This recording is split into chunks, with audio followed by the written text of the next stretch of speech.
Well, looks like we got a cold front upon us. Aloha everyone, what's going on my dudes? Today is August 31st, 2021. We got another RuneScape update for y'all. Today we see the release of the Glazor front, the second front in the Elder God Wars dungeon. So without any further ado, let's jump right into the video. Let's go.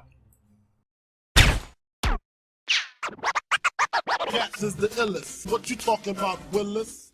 Alright guys, so WEN has set his eyes on Senntisten, sending his army of ice elementals, Glacors, and Glacites, led by the ferocious Arch-Glacor, who wants nothing more than to freeze you and everything in its path. That said, let's have a look at this unique foe. I'm not going to go into major detail as it pertains to the new boss, the Arch-Glacor itself, as I've covered it pretty extensively in my previous videos, both one for talking about the mechanics in the fight itself, and then another for the rewards you could expect with this front. So if you are interested in those, go check my previous videos as they go into deep detail. With this, however, I'm going to give you a rundown or summary of the boss. The new boss is the Arch-Glacor. There is a normal and hard mode as you would expect. Differences between the two. For normal mode, this fight is massable, so you can bring any number of players to the fight with you. This boss is designed to teach players fundamental PvM skills. This is represented in the fact that this boss can have all of its mechanics toggled on or off as you see fit to tailor to fight to your needs. Do note that having on or off mechanics will affect your drop tables, with having more mechanics active at once being more rewarding. Another unique thing that helps with this being a teaching boss is that all deaths are free deaths in normal mode. So when your HP reaches to 0, Azanadra will actually tele you out, making this a 100% safe boss for even hardcore Iron Man. Even though right now it is a free death week, this is a mechanic that will be permanent for the normal mode of the fight. And also with normal mode, there are drops that are unique, as I said, to certain number of mechanics, but you are also locked out of certain drops because you are on normal mode. That said, looking at hard mode, opposite of being massable, this is a solo only encounter. And when previously you could toggle on and off mechanics in normal mode, you are forced to deal with